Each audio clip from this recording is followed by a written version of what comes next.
안녕하세요.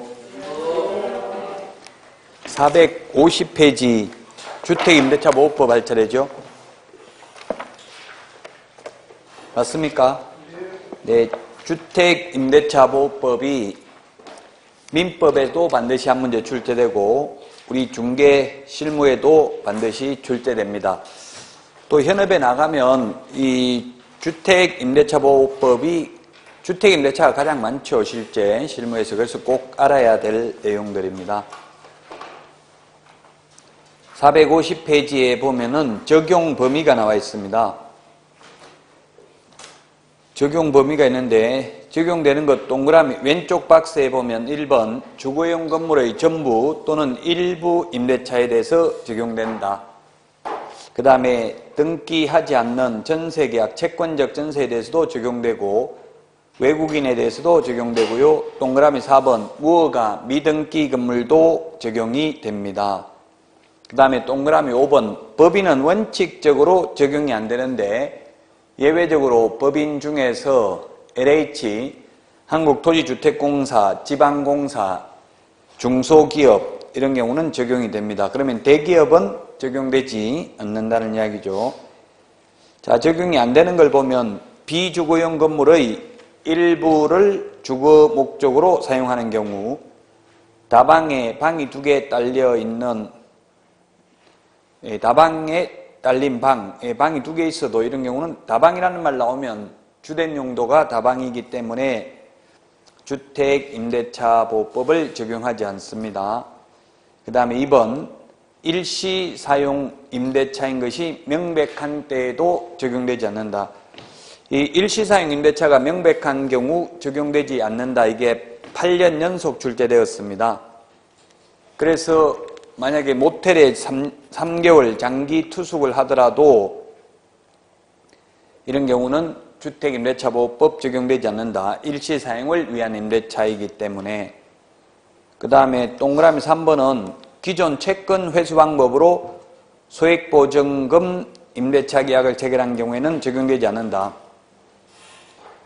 다시 말하면 실제 사용 수익할 목적이 있는 게 아니고 오로지 채권을 회수하기 위해서 통정의 표시인 경우 가짜 임대차라는 이야기죠. 최우선 면제만 받으려고 전입신고해가지고 있어도 보호되지 않는다. 그 다음에 4번에 보니까 한국토지주택공사, 지방공사, 중소기업 빼고 나머지 법인들 적용되지 않습니다. 다방하고 방하고 같이 있으면 적용이 안 되는데 슈퍼마켓이나 인쇄소의 경우에는 또 적용이 됩니다.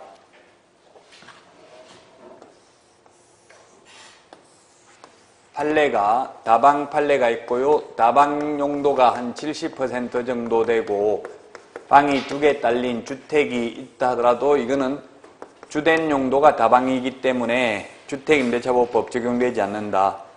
그런데 슈퍼마켓이나 인쇄소의 경우에는 이게 한 60% 정도 되고 주택의 면적이 40% 정도 되는 경우라 하더라도 이 주택이 유일한 주택인 경우에는 보호된다. 50%는 안 되지만 즉 주택으로 인정된다는 게 판례입니다. 그래서 다방이라는 말 나오면 주택으로 인정되지 않고 슈퍼마켓이나 인쇄소 같은 경우는 주택하고 같이 사용해도 주택으로 인정이 됩니다. 451페이지 제3자에 대하여 대항력입니다. 대항력이라는 것은 물권적 효력이죠. 채권은 채무자에게만 주장할 수 있습니다. 그래서 옛날에 이 주택임대차보호법이 1981년도 제정되기 전에는 매매는 임대차를 깨뜨린다는 법명언이 있었습니다. 즉 집주인이 바뀌면 세입자는 새 주인이 나가라고 하면 나가야만 했습니다. 그러나 지금은 대항력이 있어서 누구에게나 제3자에게도 임차권이 있음을 주장할 수 있습니다. 따라서 2년 임대차 계약을 체결했는데 주인이 1년 만에 바뀌어도 다른 주인으로 바뀌어도 계속 2년 동안 거주할 수 있는 게 대항력입니다. 그래서 이 대항력은 대항력 취득 요건이 보면 두 가지를 갖춰야 됩니다. 첫 번째 양가로 3번 맨 밑에 주택의 인도. 주택의 인도 이사하는 거죠. 실제 거기에 이제 거주를 해야 되죠. 이사를 해야 되고 양가로 4번 452페이지 주민등록을 해야 됩니다. 주민등록은 전입신고하면 주민등록이 된 것으로 봅니다. 주민등록은 꼭 본인뿐만 아니라 동그라미 1번 배우자나 자녀 주민등록도 인정이 된다. 그 다음에 다가구하고 다세대, 지금 다세대 다가구가 있는데 8번, 9번, 10번 있는데 다가구, 단독주택, 공동주택, 우리 단독주택, 공동주택은 주택법에도 있고 건축법에도 있는데 건축법의 공동주택, 단독주택을 보면 단다, 다공, 공동주택은 아연, 다기, 공동주택입니다. 시험에는 이 다세대는 공동주택이고 다가구는 단독주택이다. 그래서 물론 다중도, 그래서 다자 돌림, 이게 시험에 민법, 부동산 학계론, 공법, 중개실무에 다 출제됐죠. 다가구는 단독주택이니까 동호수 기재하지 않아도 되고 다세대는 공동주택이기 때문에 반드시 동호수까지 전입신고해야 대항력이 인정된다. 자, 그 다음에 양가로 5번 경매시 대항력의 의미인데 경매에서는 선순위 담보물권자에게는 대항할 수 없습니다. 그래서 만약에 선순위 담보물권이 있으면 세입자는 방 빼줘야 됩니다. 순서에 따른 배당은 받는다 하더라도 최선순위 말소기준권리보다 앞서 있는 임차인만 대항력이 인정됩니다. 455페이지 보증금 우선면제인데 우선면제는 대항력 플러스 확정일자 받으면 우선면제 받을 수 있습니다. 그 다음에 459페이지 양가로 3번 맨 위에 금융기관 등의 우선면제권의 성계입니다. 동그라미 1번 459페이지에 보면 금융기관 등이 우선면제권을 취득한 임차인의 보증금 반환 채권을 계약으로 양수한 경우에는 양수한 금액의 범위에서 우선면제권을 승계한다. 이건 전세자금을 쉽게 대출받을 수 있도록 금융기관이 대신 우선면제를 받아갈 수 있다는 이야기입니다. 낮은 금리로 전세자금 대출을 허용하기 위해서 도입한 제도입니다. 5번 소액보증금의 최우선면제. 우리 법조문에는 최우선면제라는 말은 없죠. 소액임차인 우선면제, 법 8조에 의한 우선면제, 다른 담보물권자보다 우선면제하면 그게 최우선면제가 되겠습니다. 자, 그래서 최우선면제, 우선면제를 한번 보겠습니다. 먼저 최우선면제가 있고 우선면제가 있습니다. 최라는 말은 법조문에는 없다고 했죠. 다른 담보물권자보다 우선면제인데 최우선면제를 받으려면은 대항력을 갖춰야 되고 대항력은 주택의 인도가 이사입니다. 주민등록은 전입신고하면 주민등록이 된 것으로 봅니다. 이 두 가지를 다 갖춘 다음 날 오전 0시에 대항력이 생깁니다. 근데 우선면제는 대항력 플러스 확정일자를 받으면 이사하고 전입신고하고 확정일자 받으면 확정일자 받은 당일날 후순위 권리자보다 전액을 우선하여 변제받고요. 최우선면제는 소액임차인 일정 금액 이하인 경우 일정 금액만 최우선면제 받습니다. 1일날 이사하고 2일날 주민등록 전입신고하면 3일날 오전 0시에 대항력이 생깁니다. 그러면 만약에 1일날 이사하고 2일날 전입신고하고 3일날 확정일자 받고 만약에 건저당도 3일이라면 이건 동순위 안분배당입니다. 둘 다 3일날 우선면제 효력이 있기 때문에 동순위입니다. 건저당을 오후 4시에 설정 등기를 하고 확정일자는 오전 9시에 받았다 하더라도 시각은 나타나지 않기 때문에 동순위 안분배당입니다. 자, 그런데 만약에 이사를 3일날 하고 전입신고를 2일날 하고 확정일자를 1일날 받고 건저당은 그대로 3일이라면 이 건저당권자와 확정일자부 임차권자는 누가 먼저 배당받습니까? 이런 경우는 건저당이 먼저 배당받죠. 건저당은 3일이고요.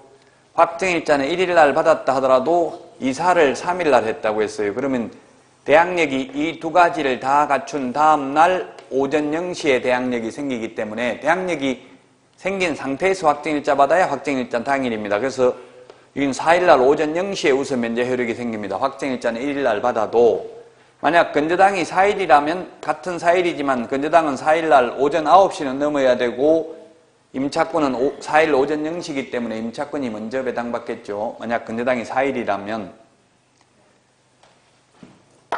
자, 그러면 최우선 면제는 무조건 다 받는 게, 전액을 다 받는 게 아니라 일정 금액 이하만 최우선 면제 받습니다. 서울에서는 1억 이하인 경우 나누기 3을 해서, 나누기 3을 하면 3,333만 3,334원인데 100만원 단위로 절상을 합니다. 100만원 단위로 끊어서 올려줍니다. 그래서 3,400만원까지 최우선 면제를 받고 과밀억제권역은 8천만원 이하인 경우에 나누기 3을 하면 100만원 단위로 절상을 해주면 2,700만원.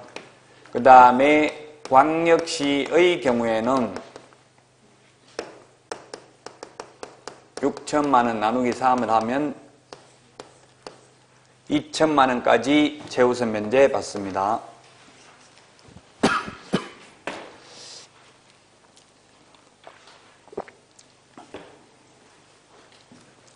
기타 지역은 5천만원 이하인 경우 나누기 3을 하면은 1,700만원까지 최우선 면제를 받습니다.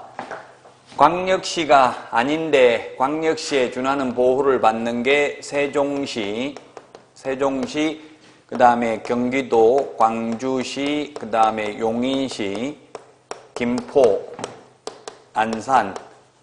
여기는 광역시가 아닌데도 광역시에 준하는 보호를 받습니다. 그 인천광역시는 원칙적으로 과밀억제권역에 해당됩니다. 그러나 인천광역시 송도 신도시라든지 금단 신도시 이런 데는 청라지구 이런 데는 또 광역시에 해당되고요. 옹진군, 강화군은 기타 지역에 해당됩니다. 혹시 인천에서 중개업을 하실 분들은 인천은 이 세 군데에 해당될 수도 있습니다. 지역에 따라서. 자, 이게 최우선 면제 받는 금액입니다. 우리 교재 459페이지 맨 밑에 있습니다. 자, 그 다음에 460페이지 맨 위에서 10번째 줄 동그라미 4번 하나의 주택에 임차인이 2명 이상이고 이들이 그 주택에서 가정공동생활을 하는 경우에는 이들을 1인의 임차인으로 보아 이들의 각 보증금을 합산한다라고 했습니다. 그래서 가령 서울에서 전세가 2억이 있는데 부부가 각각 따로따로 1억씩 임대차 계약을 방 한 칸씩 체결했다면 1억에 대해서 3,400만원 가정공동생활을 한다고 보고요. 둘이 합해서 6,800만원을 최우선 면제 받는지 아니면 3,400만 받는지 한 푼도 못 받는지 답은 최우선 면제 한 푼도 못 받는다는 뜻이죠. 두 사람의 보증금을 합산해서 하나의 보증금으로 본다고요. 그래서 2억이기 때문에 1억을 초과했기 때문에 한 푼도 최우선 면제 못 받는다는 뜻입니다. 461페이지 6번 임차권 등기 명령제입니다. 임차권 설정 등기가 있고 명령에 의한 등기가 있고 두 가지가 있습니다. 설정 등기는 당사자 간의 합의에 의한 등기를 말하는 거고요. 그 다음에 명령에 의한 등기는 일방적으로 임차인 혼자서 하는 등기를 말합니다. 그래서 임차인 혼자서 등기를 하려면은 반드시 계약기간이 끝나도 주인이 보증금을 돌려주지 않는 경우에만 명령에 의한 등기를 할 수 있습니다. 그 등기 비용을 임대인에게 청구할 수 있습니다. 등기를 하게 되면 설정 등기든 명령 등기든 등기를 하게 되면 그 효력은 똑같습니다. 모두 대항력과 우선 면제권을 취득하게 되고 이미 취득하고 있던 사람은 존속하게 됩니다. 그래서 등기를 한 이유는 방을 빼고 이사를 가더라도 계속 대항력을 유지받기 위해서 등기를 하는 거죠. 자, 그러면 나중에 보증금 돌려받는 것과 등기 말소는 동시 이행관계에 있는 게 아니라 돈부터 돌려받고 말소해주면 됩니다. 선이행을 해야 됩니다. 주택이든 상가든 똑같습니다. 임차권 등기 명령 제도가 똑같습니다. 7번 임대차 기간인데요. 임대차 기간은 최장기 존속기간은 민법이 삭제됐기 때문에 최장기는 없고요. 최단기는 주택은 2년이고요. 상가는 1년, 농지는 3년. 민법 전세권은 최단기 존속기간이 1년, 최장기가 10년입니다. 민법의 지상권은 최장기는 없고 최단기는 경고한 건물은 30년, 목조 건물은 15년, 공작물은 5년입니다.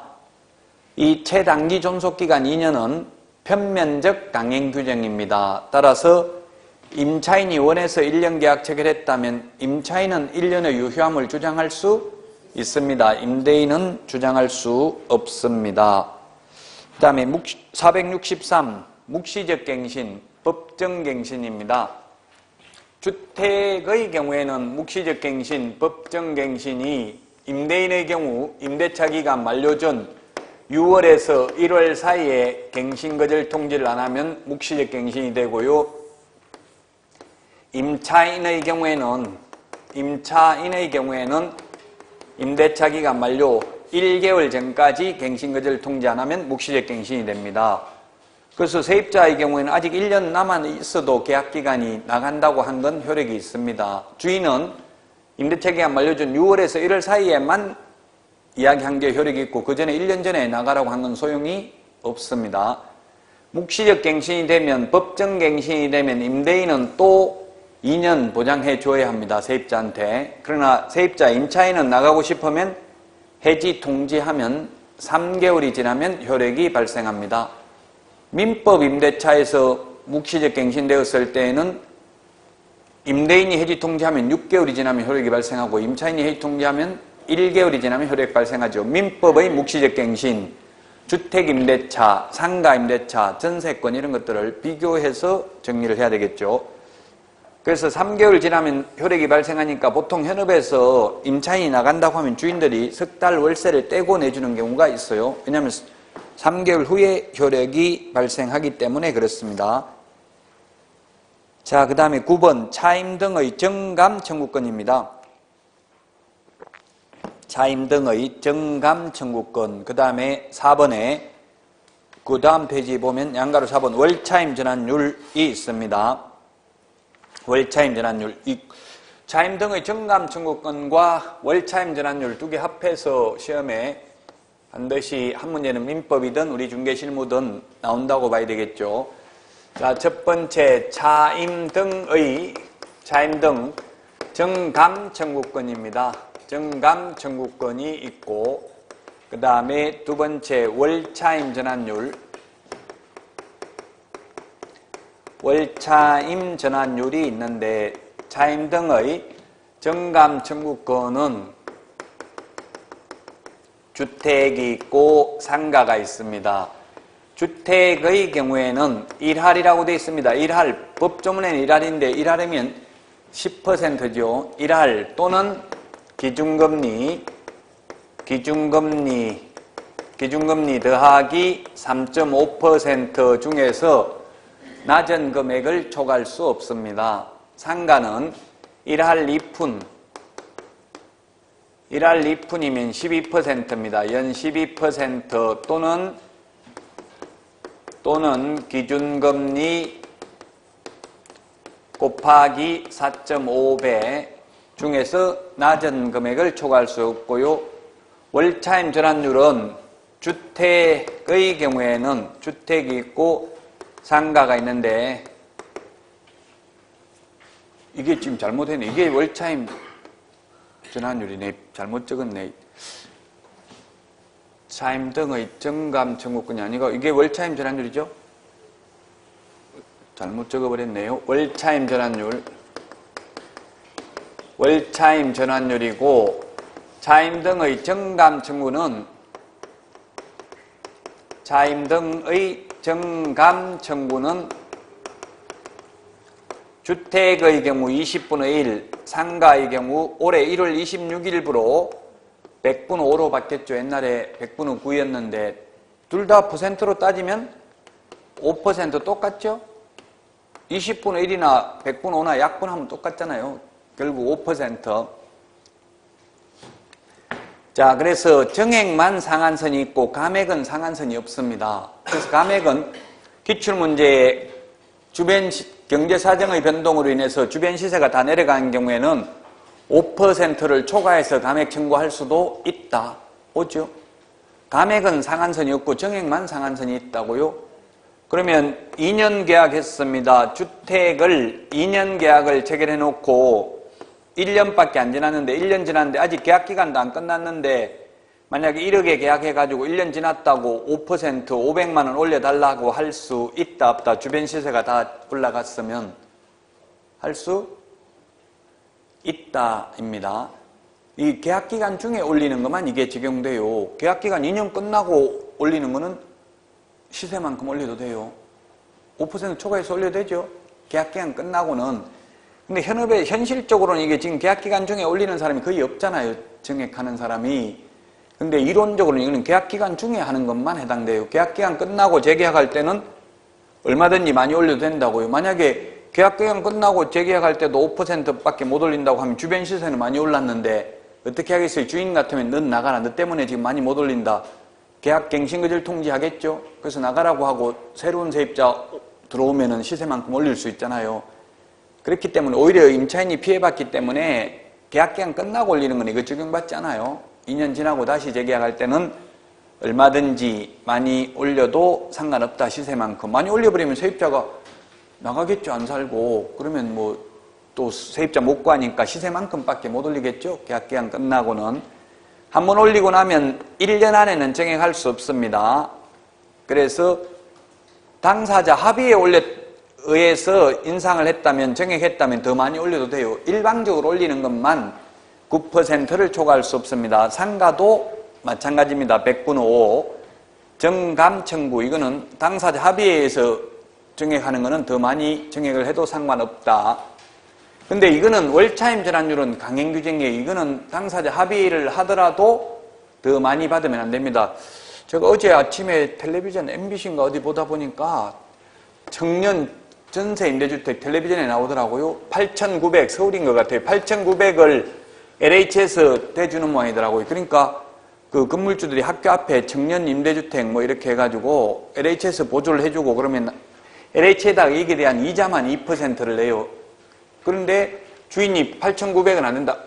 7,900인지 하여튼 100만 원 더 해가지고 9천만 원, 아마 7,900이었던 것 같아요. 그때 뉴스에 텔레비전 나온 거는 7,900을 LH에서 대주고 근데 주인이 8천만 원 해야 된다.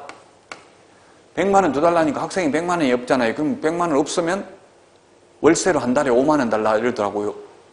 왜 5만 원이냐 하니까 5%다 이러더라고요. 5%면 100만 원에 5%면 5만 원 맞는데 연 5%니까 나누기 12달 해야 되죠? 한 달에 5만 원이 아니라고요. 100만 원을 한 달에 5만 원씩 받으면 아니잖아요. 그건 5만 원 나누기 12 하면 한 달에 4천 얼마씩 받아야 되는데 이 주인은 5만 원, 무조건 5만 원이라고 우기더라고. 그렇게 뭐 자기 계산 방식대로 5%니까 한 달에 5만 원씩 내라. 그래서 할 수 없이 학생이 내겠다 하더라고요. 안 그러면 나가라고 하니까 하기 싫으면 살기 싫으면 나가라 이렇게 하니까 뭐 어쨌든 그런 경우는 월차임 전환율은 만약 계약서에 100만 원, 8천만 원을 적었으면 그건 나중에 줬다 하더라도 강행급부 위반이기 때문에 다 돌려받을 수 있어요. 월차임 전환율은 당사자 합의해도 더 초과해서 못 받는다고요. 이거는 정액 청구는 합의하면 더 받아도 되지만 판례가 자, 그래서 1할 10% 또는 기준금리가 현재 1.5%고요. 시험에 나오면 기준금리는 얼마라고 줄 겁니다. 암기할 필요는 없어요. 제가 볼 때는 이게 1.5로 줄 것 같아. 지금 현재 1.5고요. 그래야 계산하기가 쉽잖아요. 5% 두 개 합하면. 만약에 1.75% 이렇게 되면 계산기 없으면 계산하기 힘들겠죠? 그래서 1.5%로 줄 가능성이 많아요. 그래서 시험에 이런 식으로 출제됐어요. 전세 보증금이 2억이었는데 주인이 이 중에서 6천만 원을 여윳돈이 생겨서 세입자한테 내주고 월세로 받으려고 한다. 월세 얼마까지 받을 수 있는가? 시험에 나왔어요. 이런 식으로. 얼마에? 그럼 6천만 원을 2억인데 보증금이 여기서 6천만 원 여윳돈이 생겨서 세입자한테 내주고 월세로 달라고 했다. 그럼 6천만 원을 월세로 돌리면 얼마예요? 5%잖아. 이게 낮은 게 10%가 높은 거고 낮은 걸 초과할 수 없으니까 5% 하면은 5, 6, 30 1년에 300만 원이죠? 1년에 300만 원이니까 나누기 12달 하면 한 달에 받는 거면 25만 원을 초과해서 받을 수 없다 이 말이죠. 기출문제 출제됐습니다. 이거 우리 중개실무에 민법에도 나올 수 있고요. 월차임 질환율하고 그래서 정감 청구는 반드시 기억해야 되겠죠. 자, 그 다음에 464페이지 464 10번 주택임대차의 승계입니다. 주택임대차 승계 이거는 사실혼 관계에 있는 자에 대한 승계를 말합니다. 사실혼이 보호받는 것은 우리 공인중개사 시험에서 보호받는 건 오직 주택밖에 없습니다. 상가도 사실혼은 상속이 안 되고요. 민법에서도 사실혼은 상속받지 않고 상속 대상이 아니고 부동산 실권리자 명의등기에 관한 법률 배우자 특례에서 그때 배우자도 법률혼의 배우자만을 의미합니다. 근데 주택은 사실혼도 보호된다. 사실혼이라는 것은 판례에 의하면 객관적으로는 혼인 사실의 객체가 존재하고 주관적으로는 혼인 의사의 합치가 있어야 사실혼이 된다. 그 형부하고 처제하고 사실혼이 될까요? 안 될까요? 돼요? 안 돼요? 안 된다고요? 같이 살면 돼요? 언니 있는데도 판례는 사실혼 된다는 판례가 있어. 원래는 법률로는 못해요. 형부하고는 법률로는 못한다고요. 인척관계이기 때문에 이촌 언니하고 이촌이잖아요. 그래서 인척관계라서 법률로는 안 되는데 예외적으로 언니가 살아있는 거예요? 죽었어요. 예. 아니 그 이제 왜냐면 사실 아니 그 사실혼은 이제 왜 사실혼 왜 그때 보호해 주냐면 사실혼은 이게 영기금법 만약에 이게 사실혼은 연금은 받을 수 있어. 국민연금, 공무원연금, 교원연금, 군인연금 이런 건 사실혼이 받을 수 있어요. 그 사례가 특이한 케이스예요. 우리나라에는 원래는 형부하고는 사실혼도 안 되고 법률혼도 안 돼요. 원칙은. 안 되는데 이건 어떤 케이스냐면 국립대학교 교수인데 언니가 죽었어요. 그래서 그 여동생이 들어가서 애들 돌봐주고 하다가 15년 동안 같이 살았어요. 그래서 사실상 사실혼 관계에 있었어요. 그 같이 살고 혼인의사도 있고 다 집안에 왕래도 하고 그렇게 살았는데 국립대학교 교수가 죽었어요. 그래서 이제 공무원 연금, 유족 연금을 신청했는데 안 된다 했어요. 사실혼이 우리나라에서 원래 형부하고 처제는 사실혼도 안 되고 법률혼도 안 돼요. 인척 관계이기 때문에 법률혼을 할 수 없는 관계인데 이거는 특수한 케이스로서 인정된 사례가 딱 하나 있다고 우리나라에서 형부하고 언니하고도.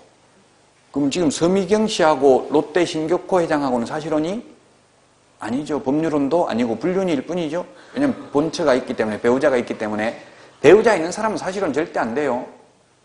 왜? 혼인의사의 합치가 없기 때문에.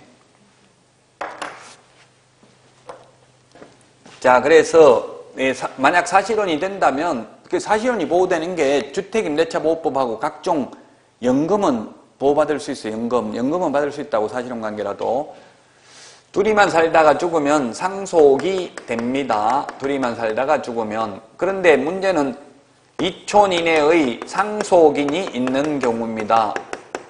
예를 들어서 노부모를, 이 남편인데 남자가 노부모를 모시고 한 집에 살고 있으면 이 임차인이 사망하면 상속인에게만 상속이 되고 사실혼 관계에는 한 푼도 상속이 안 됩니다. 그런데 가정공동생활을 하지 않는 경우 요양원에 노부모를 모시고 둘이만 살다가 죽으면 2분의 1 공동으로 승계가 됩니다. 그래서 여기에 대해서 많은 학자들이 신랄한 비판을 하고 있죠. 노부모 모시면 한 푼도 상속이 안 되고 안 모시면 절반이 상속된다면 여러분 같으면 모셔요, 안 모셔요? 네. 생각 숨도 안 쉬고 안 모셔요? 그래서 고려대학교 김형배 교수 같은 경우는 신랄하게 이게 대해 비판을 하고 있습니다. 근데 아직까지 법을 고치지 않았기 때문에 악법도 법이기 때문에 모시고 있으면 한 푼도 상속 안 돼요. 그럼 여러분 같으면 이제 법을 배웠으면 안 모신다고 할 필요 없이 임차권은 채권이기 때문에 양도할 수 있잖아요. 채권은 양도하고 채무자에게 통지하거나 채무자의 승낙을 받으면 되죠. 그냥 내용증명 보내면 돼. 임차권 배우자한테 양도했다, 주인한테. 그러면은 효력이 발생하는 거니까 그렇게 해가지고 모시면 되겠죠. 자, 그러면 1년 이 사실혼 관계에 있는 남편이 죽었어요. 1년 만에 2년 계약해놓고. 그러면 이 배우자가, 사실혼 배우자가 나머지 1년 살 수 있죠. 승계되니까, 상속이 되니까 살 수 있는데 단 1개월 이내에 반대 의사 표시를 한 경우에 그러하지 아니하다. 거기 우리 교재 464페이지 맨 밑에서 세 번째 줄에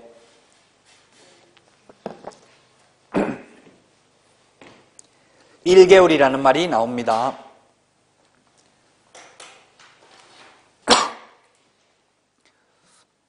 우리 암기 프린터 45번에 8번에 있습니다. 45번에 8번.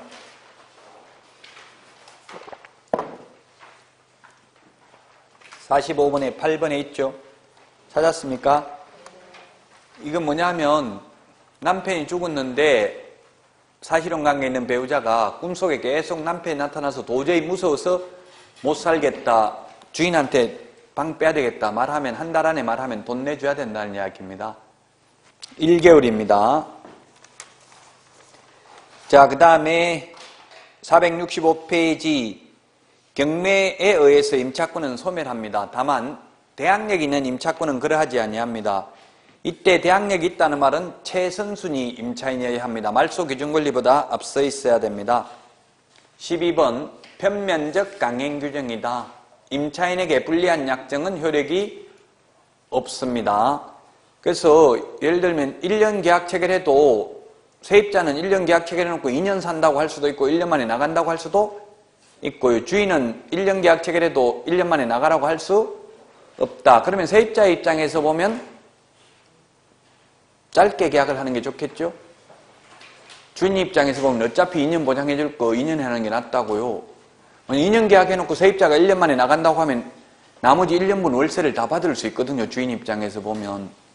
그러면 묵시적 갱신, 아까 법정 갱신이 있었는데 주인 입장에서 보면 묵시적 갱신 되는 게 좋아요? 아니면 다시 계약서 쓰는 게 좋아요? 아니면 세입자 입장에서 할까요? 세입자 입장에서 하면 계약서를 다시 2년 지나서 쓰는 게 좋아요? 아니면 그냥 묵시적 갱신, 법정 갱신 돼서 가만 내버려 두는 게 좋아요? 세입자 입장에서는 묵시적이 낫죠. 나가고 싶으면 말하면 3개월만 지나면 효력이 발생하면 나갈 수 있고, 살고 싶으면 2년 계속 살 수도 있고, 근데 새로 2년 계약서 썼으면 나가고 싶어도 못 나가는 거예요. 2년분 월세는 다 내야 되는 거예요. 세입자 입장에서 보면. 주인 입장에서 보면 다시 쓰는 게 낫죠. 그래야 새로 계약하면 2년간은 못 나가니까 나가려고 하면 월세 다 까버리도 되잖아요. 2년분을.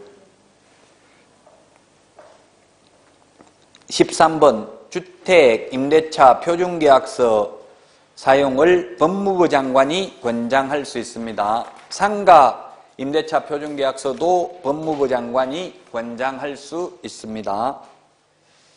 자, 주택, 임대차 보호법까지 했고요. 쉬었다가 470페이지 상가, 건물, 임대차 보호법 하도록 하겠습니다. 오늘 내드린 문제 10문제인데요. 이게 문제 굉장히 제가 다 거의 다른데 이게 전국 모의고사 돈 주고 출제한 문제라서 좋아요, 문제가. 그건 시중에 나돌아다니는 문제 그런 게 아니기 때문에 그 대신에 어려운 느낌은 들어요. 문제는 좋은 거라고요. 이게 심혈을 기울여서 만든 거니까 풀어보시기 바랍니다. 최소한 5문제는 지금 풀어보세요. 예, 쉬었다가 하겠습니다.